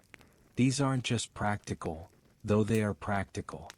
They're also ritual, spiritual, cultural. African ways of managing this universal human experience. You learn that death practices survive. How body is prepared. How mourning is expressed. What rituals occur. Where possible, these incorporate African traditions. Libation, specific positioning of body, burial practices, ways of honoring dead that maintain connection to African spirituality while seeming to comply with Christian expectations. You learn that language survives in fragments. Even when African languages are lost as complete systems, words survive. Embedded in English as spoken by African Americans. Grammar structures survive. Intonation patterns. Ways of forming sentences. Linguistic features that mark the speech as coming from African linguistic tradition even when spoken in English. Your children will speak English. but their English will be different. Will carry African language structures. Will use words descended from African languages. Will have rhythm and intonation that reflects African linguistic patterns. The language itself becomes hybrid, becomes Creole, becomes something new that carries old within it. You learn that musical scales survive. Pentatonic scales common in West African music persist in African American music. Blue notes we discussed earlier. Rhythmic patterns. Call and response structures. Musical DNA from Africa expressing itself in American context. You learn that spiritual practices survive in disguised forms. Ring shouts look like Christian worship. Are Christian worship. But movement patterns are African. Counterclockwise direction is African. Rhythmic foot shuffling is African. Christianity becomes vehicle for preserving African spiritual practice within structure that seems acceptable to slaveholders. You learn that naming practices carry meaning. When possible, you give children African names as middle names or nicknames. Even when legal name is English, African name exists in family. Maintains linguistic connection. Maintains identity. Says you are not just property named by owner. You have name from your people. You learn that textile patterns carry memory. Ways of weaving, patterns used, color combinations. These echo African textile traditions. When you make cloth or quilt, you're using aesthetic sensibility shaped by African origins. You're creating objects that look African even if you don't consciously think of them that way. You learn that agricultural knowledge survives. How to plant, when to harvest, how to store food, how to process crops. Much of this is African knowledge adapted to American crops and conditions. Your expertise in farming doesn't come from slaveholders teaching you. Comes from generations of African agricultural knowledge applied to new context. Rice cultivation in South Carolina and Georgia specifically depends on African expertise. Enslaved people from rice-growing regions of West Africa know what slaveholders don't: how to create rice paddies, how to irrigate, how to process rice. The entire plantation economy in those regions depends on African knowledge, on expertise that's exploited while being dismissed as primitive. You learn that storytelling style is cultural. How stories are told. Use of repetition. Call and response with audience. Hyperbolic language. Personification of animals and objects. These aren't just individual artistic choices. These are African oral tradition techniques surviving in new context. You learn that social organization maintains patterns. How families are structured. How elders are respected. How community decisions are made when allowed any autonomy. How resources are shared. These reflect African social practices. Adapted, yes. Changed by slavery's violence, yes. But not erased. Still recognizable. Still functioning. You learn that religious syncretism preserves African spirituality. Voodoo in Louisiana. Santeria in Cuba. Candomblé in Brazil. These aren't just African religions. They're African religions that absorbed Catholic saints as cover. That used Christian imagery to hide African spirits. That preserved African cosmology by mapping it onto Christianity. Even when syncretism isn't that explicit, it happens. When you pray to Catholic saints, you're also connecting with African spirits. When you honor ancestors at grave sites, you're practicing African ancestor veneration within Christian framework. The two religious traditions blend. Create something new that contains both. You learn that dance preserves history. Specific dances come from specific African cultures. When performed in Americas, at gatherings, celebrations, secret ceremonies, they maintain that connection. Maintain memory of origins. Even when dancers don't consciously know the history, their bodies remember. Perform movements passed down through generations. You learn that games children play are cultural. Clapping games, singing games, physical games. Many have African origins. Maintain African rhythms, lyrics, play patterns. Children playing are actually maintaining cultural practices, transmitting them forward without realizing the cultural significance of what seems like simple play. You learn that all these forms of body memory serve crucial function. They preserve culture when everything else is stripped away.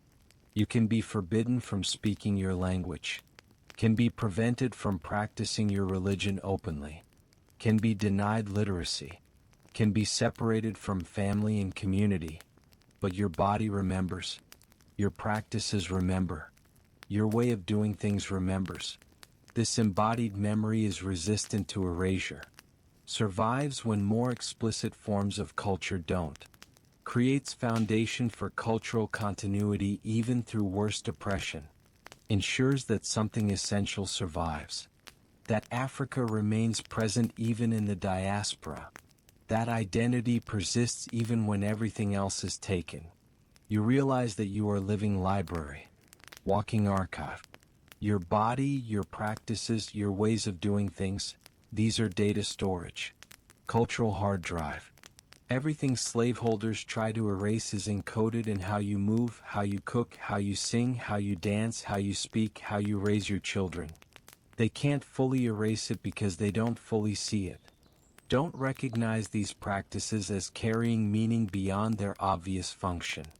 Don't understand that every preserved practice is resistance, is refusal to be completely conquered, is assertion that you remain African even in America. Remain human even when treated as property. Remain yourself even when forced to seem like something else. The legacy, what survived and why it matters. You've learned these systems. Songs, rhythms, coded language, stories, movement, symbols, networks, silence, religion, music, body memory.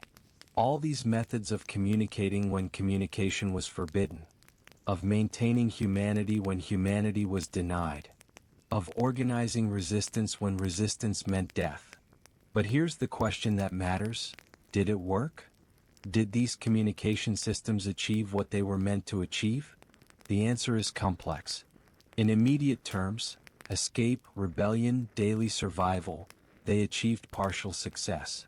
Some people escaped. Some rebellions happened. Many survived psychologically as well as physically. But slavery persisted for centuries.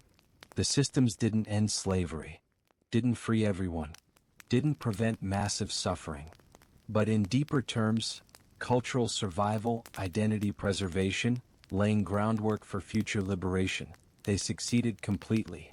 These communication systems ensured that African culture survived the Middle Passage, survived slavery, survived attempts at cultural genocide, ensured that African Americans emerging from slavery had something to emerge with, had culture, had practices, had identity rooted in African past even after centuries of forced separation. You realize that communication systems you've learned aren't just historical. They continue, adapt, evolve, persist into present. Not because slavery continues in same form, it doesn't. But because the fundamental human needs these systems addressed remain constant. Need to communicate, need to maintain identity, need to organize, need to resist oppression, need to survive psychologically, need to pass knowledge forward. Let's trace what happened to each system, how they transformed, what they became, how they persist. Songs and music, from spirituals to blues to hip-hop. The spirituals you sang, coded messages about freedom, about escape, about survival, didn't end with slavery. They transformed, became foundation for every form of African American music that followed. After emancipation, spirituals continued, but changed, became explicitly about freedom achieved rather than freedom sought, became celebration rather than primarily code, but still carried meaning. Still communicated identity, still connected singers to their past. Blues emerged from work songs, field hollers, spirituals. Maintained the call and response structure. Maintained blue notes from African scales. Maintained rhythm patterns. But adapted to new context. Post-slavery black life in Jim Crow South. Sharecropping. Limited freedom. Ongoing oppression in different form. Blues communicated what couldn't be said directly. Frustration. Anger. Desire. Pain. All encoded in lyrics that seemed to be about personal relationships but actually addressed broader conditions. The Police Is All Blues isn't just personal complaint. It's political statement. Social commentary disguised as love song. Jazz took this further. Instrumental music that communicated without words. Improvisation that allowed individual expression within collective framework. Polyrhythms from African tradition creating complexity Western music theory struggled to notate. Jazz as sophisticated communication system that crossed language and racial barriers while maintaining African American identity at its core. Gospel took spirituals and religious direction. Maintained them as worship music. But added complexity. Added instrumentation. Added performance elements. Created musical form that was simultaneously sacred and spectacular. That preserved spiritual tradition while evolving it. R&B, soul, funk. Each built on foundation of work songs, spirituals, blues. Each maintained African rhythmic patterns. Each used music to communicate more than entertainment. To express identity. To make political statements. To maintain culture. To resist erasure. Hip-hop is direct descendant. Uses same strategies you developed. Double meaning in lyrics. Coded language. Seeming to say one thing while meaning another. Creating poetry that operates at multiple levels. Entertainment for those who just want music, political commentary for those listening deeper, identity affirmation for those who recognize themselves in it. Sampling in hip-hop, taking pieces of older recordings and recontextualizing them, is doing what spirituals did. Taking existing material, transforming its meaning. Creating something new that honors what came before while adapting to present. James Brown's sample in 1990's hip-hop track connects back through funk to soul to gospel to spirituals to work songs to African music. Unbroken chain of musical communication across centuries. Call and response persists. Hip-hop performances where artist calls and audience responds. Gospel services where preacher sings line and congregation responds. Comedy shows where performer riffs and audience participates. This is you. This is the communication system you developed surviving in modern form. Coded language, from plantation to AV. The double meanings you developed. The coded English. The words that meant one thing to slaveholders and another thing to you. This didn't end. It evolved into what linguists call African American Vernacular English, AAVE. Into what's popularly called Ebonics. Into distinct linguistic system that maintains features from your time while evolving. AV isn't broken English. It's linguistic system with its own grammar, its own rules, its own internal consistency. It uses English vocabulary but applies it with structures influenced by African languages. With intonation patterns from African linguistic tradition. With ways of forming sentences that reflect different linguistic heritage. When you said he be working instead of he is working, you weren't making grammatical error. You were using habitual aspect, grammatical feature that exists in many African languages and persists in AAVE. He working means right now. He be working means regularly, habitually. Different meaning. More precise meaning. More sophisticated meaning than standard English easily conveys. When you used double negatives, I didn't see nothing, you weren't being illogical. You were using negative concord, grammatical feature that exists in many languages including most Romance languages. Makes negative statements more emphatic, more clear, more certain. The legacy, what survived and why it matters. You've learned these systems. Songs, rhythms, coded language, stories, movement, symbols, networks, silence, religion, music, body memory. All these methods of communicating when communication was forbidden, of maintaining humanity when humanity was denied, of organizing resistance when resistance meant death. But here's the question that matters: did it work? Did these communication systems achieve what they were meant to achieve? The answer is complex. In immediate terms, escape, rebellion, daily survival, they achieved partial success. Some people escaped. Some rebellions happened. Many survived psychologically as well as physically. But slavery persisted for centuries. The systems didn't end slavery, didn't free everyone, didn't prevent massive suffering. But in deeper terms, cultural survival, identity preservation, laying groundwork for future liberation, they succeeded completely. These communication systems ensured that African culture survived the Middle Passage, survived slavery, survived attempts at cultural genocide, ensured that African Americans emerging from slavery had something to emerge with, had culture, had practices, had identity rooted in African past even after centuries of forced separation. You realize that communication systems you've learned aren't just historical. They continue, adapt, evolve, persist into present.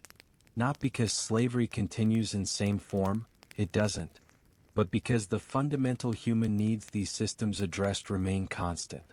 Need to communicate, need to maintain identity, need to organize, need to resist oppression, need to survive psychologically, need to pass knowledge forward. Let's trace what happened to each system, how they transformed, what they became, how they persist. Songs and music, from spirituals to blues to hip-hop. The spirituals you sang, coded messages about freedom, about escape, about survival, didn't end with slavery. They transformed, became foundation for every form of African American music that followed.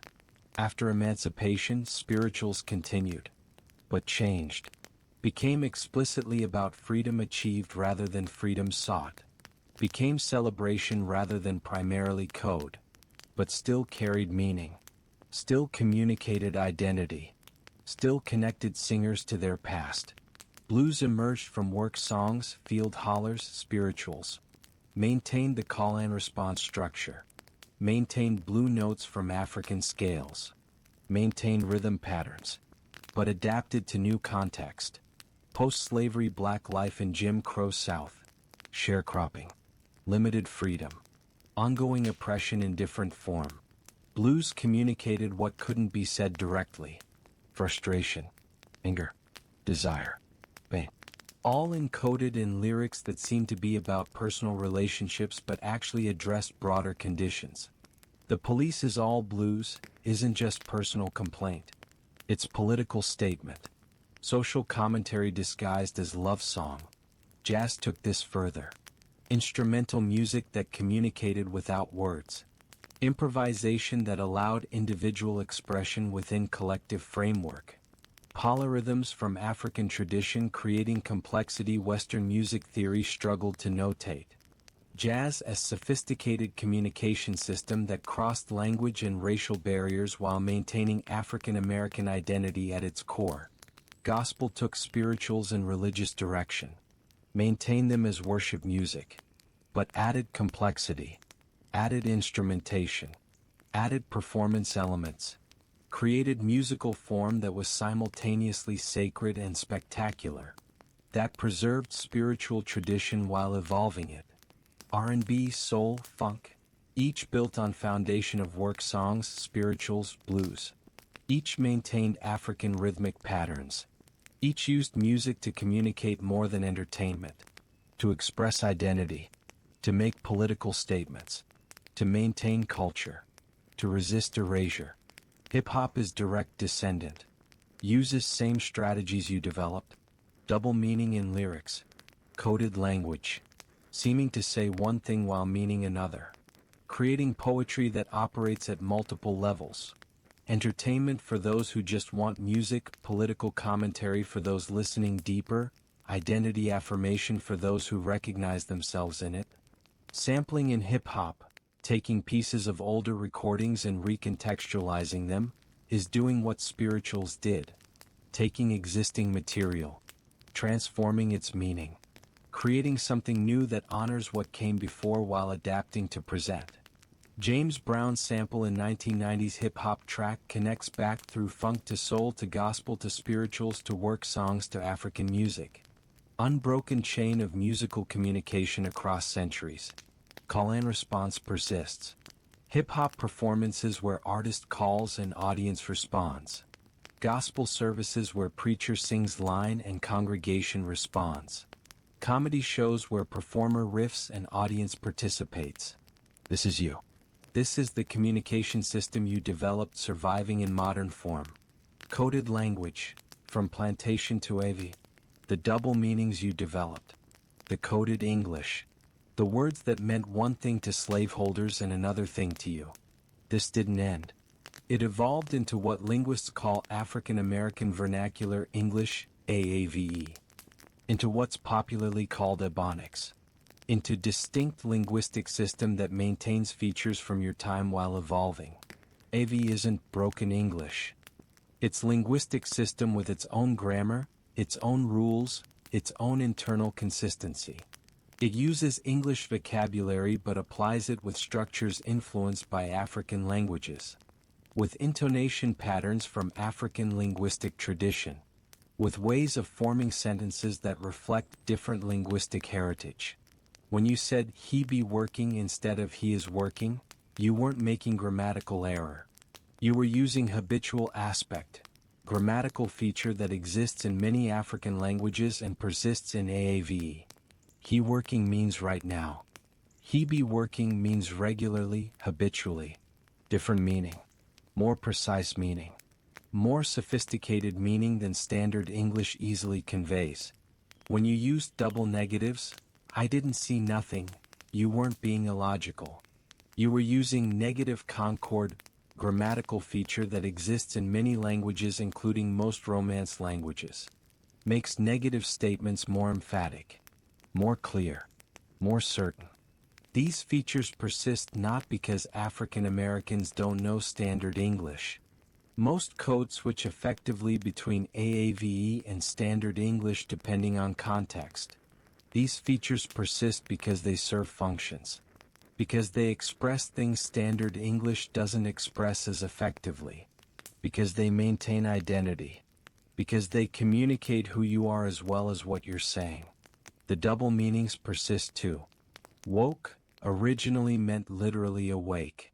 Came to mean socially aware. Aware of racial injustice. Aware of systems of oppression. This is exactly what you did. Taking standard word, adding deeper meaning, creating code that means one thing to outsiders, richer meaning to insiders. Shade, originally just partial darkness, came to mean subtle insult or criticism. Tea, originally the beverage, came to mean gossip or truth-telling. Receipts, originally proof of purchase, came to mean evidence of wrongdoing. This linguistic creativity, this transformation of everyday words into coded vocabulary. This is your legacy. Your descendants doing what you did. Creating language within language. Communicating on multiple levels simultaneously. Slang creation in Black communities happens faster than in dominant culture. New words emerge constantly. Spread rapidly. This serves function you understand. Creates in-group identity. Creates vocabulary others don't understand. Creates linguistic space that's distinctly Black. Maintains tradition of coded communication even when overt need for secrecy is less acute. Networks, from Underground Railroad to civil rights to Black Lives Matter. The networks you built. The systems of trust. The connections between people working toward common goal despite surveillance and threat. These didn't end with slavery's end. They transformed. Became foundation for every resistance movement that followed. Underground Railroad networks transformed into activist networks. Same people often. Harriet Tubman didn't stop when slavery ended. continued fighting, worked for women's suffrage, continued using organizing skills developed during slavery era. Same networks, different objectives. Reconstruction era, brief period when black political power was possible, relied on networks, on organizing, on communication systems that allowed formerly enslaved people to coordinate, to vote in blocks, to elect representatives, to attempt to build political power. When Reconstruction ended and Jim Crow began, networks went underground again.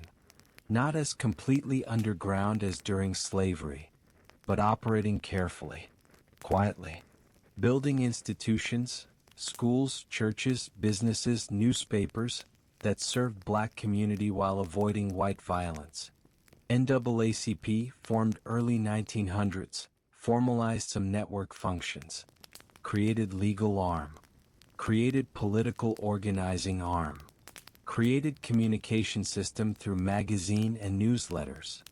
But much organizing remained informal, remained networks of trust rather than formal institutions. Civil rights movement of 1950s, 60s built directly on network foundation you established. Churches as organizing hubs, songs as movement fuel, coded communication when necessary. Trust networks determining who could be relied on. Strategy discussions in spaces that seemed innocuous. All techniques you would recognize. All descended from what you developed. Freedom songs of civil rights movement were spirituals adapted. Same melodies often. Same structures. Different specific context. We shall overcome, connected back to I'll overcome someday, connected back to spirituals about overcoming slavery. Same function. Same communication method. Same building of courage and solidarity through collective singing. Black power movements of late 1960s, 70s adapted network structures to more militant approach. Used communication systems you'd recognize. Coded language, symbols, networks of trust, careful vetting of members, compartmentalized information to protect against infiltration. FBI's COINTELPRO tried to destroy these networks using surveillance and infiltration. Succeeded in some cases. But networks proved resilient, reformed, adapted, survived. Modern movements, Black Lives Matter, others, use digital technology but apply principles you developed. Networks of trust, decentralized coordination, multiple leaders rather than single figurehead who can be targeted, communication systems that operate at multiple levels, hashtags that seem simple but carry complex meaning. All digital implementation of strategies you pioneered. When activists say no justice, no peace, or I can't breathe, or say her name, they're using condensed language that carries enormous meaning. That communicates entire political positions in few words. That creates solidarity through shared language. This is what you did. Creating phrases that seem simple but resonate with deep meaning to those who understand context. Body memory, from ring shouts to break dancing. The movement vocabulary you preserved. The ways of using body that carried African tradition forward. This persists in every form of black dance that developed afterward. Tap dancing emerged from ring shouts and other African-influenced dance forms. Added European elements, the metal taps themselves. But rhythm patterns are African. Improvisation within structure is African. Use of feet as percussion instrument is African. Tap is creolized form, mixed heritage, but African foundation is clear. Jazz dance, modern dance, hip-hop dance, all draw on movement vocabulary that traces back through you to Africa. Isolations, moving one body part while keeping others still. Polycentrism, multiple body centers moving in different rhythms. Ground-oriented movement rather than vertical European ballet aesthetic. All African features preserved through you across centuries. Breakdancing, b-boying, b-girling, looks modern, is modern, but uses principles you maintained.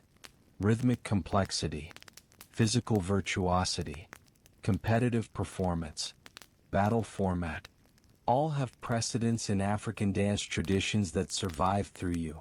Stepping, synchronized percussive dance performed by Black Greek organizations, is direct descendant of your communication systems. Uses body percussion you developed. Uses military-style precision that echoes coordinated movement you used. Creates rhythmic communication that's simultaneously performance and identity affirmation. The way bodies move in Black churches during worship maintains what you preserved. Hand clapping patterns, foot stomping, swaying, moving to music in ways that seem spontaneous but actually follow patterns, follow traditions, follow vocabulary of movement passed from body to body across generations. The way Black athletes move, and this is documented, studied phenomenon, often reflects movement patterns distinct from white athletes. Not because of inherent physical differences, because of cultural differences, because of movement vocabulary learned through cultural transmission. Basketball's creative, improvisational, flashy style when played in Black cultural context reflects aesthetic values from African tradition transmitted through you. Even everyday movement, how people walk, gesture, carry themselves, maintains cultural patterns. Code switching isn't just linguistic. It's physical. Ability to shift between movement styles depending on context. To walk one way in predominantly white space, differently in Black space. This flexibility, this multiplicity, comes directly from survival strategies you developed. The broader meaning, what this teaches about human communication. You've learned these systems, understood their historical function, traced their modern persistence. But what do they teach about human communication more broadly? About what happens when communication is forbidden. About human capacity to create communication despite attempts to prevent it? First lesson: communication is fundamental human need. Not luxury. Not option. Need. Humans will communicate. Must communicate. Take away one method and others emerge. Ban language and singing emerges. Ban singing and gesture develops. Ban gathering and symbols appear. The drive to communicate is too fundamental to suppress entirely. This has implications beyond slavery. In any context where communication is restricted, prisons, authoritarian regimes, abusive relationships, institutions of total control, people create communication systems. These systems might seem primitive or limited compared to unrestricted communication, but they're sophisticated responses to constraint. Are human ingenuity applied to fundamental need? Second lesson: oppression creates innovation. The systems you developed didn't exist in Africa. Didn't need to exist. Communication in free society doesn't require the sophistication of communication under oppression. The elaborate codes, the multiple meanings, the layered significance, these emerged because they had to. Necessity created innovation. Constraint created complexity. This paradox appears repeatedly in human history. Jazz emerged from oppression, became most innovative musical form of 20th century. Precisely because Black musicians couldn't participate fully in mainstream music industry, had to create their own forms, their own venues, their own aesthetic. Oppression forced creativity that wouldn't have emerged otherwise. This doesn't justify oppression, doesn't make oppression worthwhile, but it does demonstrate human capacity to create beauty, complexity, meaning even in worse circumstances. Creates survival through creativity. Creates resistance through innovation. Third lesson: power can control behavior but not meaning. Slaveholders could control what you did, where you went, what you said overtly, but they couldn't control what you meant. Couldn't control your interior interpretations. couldn't control how you understood the words you were forced to speak or the songs you were allowed to sing. This gap between behavior and meaning is where resistance lives, where freedom persists even under control, where humanity survives even under dehumanization. You could be forced to act enslaved, couldn't be forced to believe you deserved enslavement, could be forced to call someone master, couldn't be forced to believe they were actually superior. This internal freedom, freedom of interpretation, of meaning-making, of maintaining authentic self despite controlled external presentation, is irreducible, cannot be fully taken, can be damaged, can be constrained, but cannot be entirely eliminated. This is hope, is promise that totalitarian control always has limits, always leaves spaces where human spirit persists. Fourth lesson, culture is resilient beyond expectation. The attempts to destroy African culture in Americas were systematic, comprehensive, violent, sustained across centuries, languages banned, religions forbidden, families separated, names changed, cultural practices punished. Everything that could be done to erase African culture was done. It didn't work. Not completely. African culture survived, adapted, transformed, created new forms that maintained old essence. This resilience isn't miraculous, is result of strategies you developed, is result of encoding culture in multiple forms. Embody memory, in music, in practices, in ways that were hard to fully suppress. This teaches that cultural genocide, attempt to completely erase people's culture, is nearly impossible if the people resist, can be damaged, can be transformed, but cannot be entirely erased if people maintain will to preserve it, if they encode it cleverly, if they pass it forward through multiple channels, if they adapt rather than just preserve rigidly. Fifth lesson, community enables survival. Individual couldn't maintain all these systems alone, couldn't preserve culture alone, couldn't resist alone, couldn't survive psychologically alone. Community, even broken community, even separated community, even community under constant attack, was essential. The networks you built, the shared codes, the collective memory, the mutual support, the distributed knowledge, all of this required community, required trust, required cooperation, required believing that survival wasn't just individual project but collective one. This has implications for understanding trauma survival, for understanding resistance under oppression, for understanding how people maintain humanity under dehumanization. Community isn't just helpful, is essential. Isolation is weapon used by oppressors precisely because it's so effective. Connection is resistance precisely because it's so powerful. What this means for you now, you've been living this history, experiencing it in second person, imagining yourself as enslaved person learning these systems, using these methods, surviving through these strategies. But now return to present, to yourself, to your actual life. What does this history mean for you? First, it means that when you hear black music, any black music from spirituals to hip-hop, you're hearing communication system that's centuries old, that carries meanings beyond entertainment, that maintains culture even in modern commercial context, that connects back to you, to the enslaved person you imagine being, to the systems that person developed. When you hear double meanings in lyrics, when you hear coded language, when you hear call and response, when you hear polyrhythm, you're hearing survival strategies that became art form, that became culture, that became identity. Second, it means that African American vernacular English isn't inferior English, isn't broken English, is sophisticated linguistic system that emerged from communication under oppression, that maintains features of African languages, that creates meanings standard English can't express as effectively, that carries identity and history in its structures. When you hear someone code switching between AAVE and standard English, you're watching sophisticated linguistic performance, watching someone navigate multiple cultural contexts, using different linguistic tools for different purposes. This is skill, is intelligence, is cultural competence. Third, it means that resistance movements you see today are continuing traditions established during slavery, using strategies developed then, adapted to new contexts but recognizably descended from old methods. Networks, coded language, songs, symbols, all there, all functioning. When you see protest movements organizing, when you hear protest chants, when you see symbols and gestures being used, you're watching communication systems that connect back to slavery era, that use same principles, same strategies, same understanding of how to communicate and coordinate under surveillance and threat.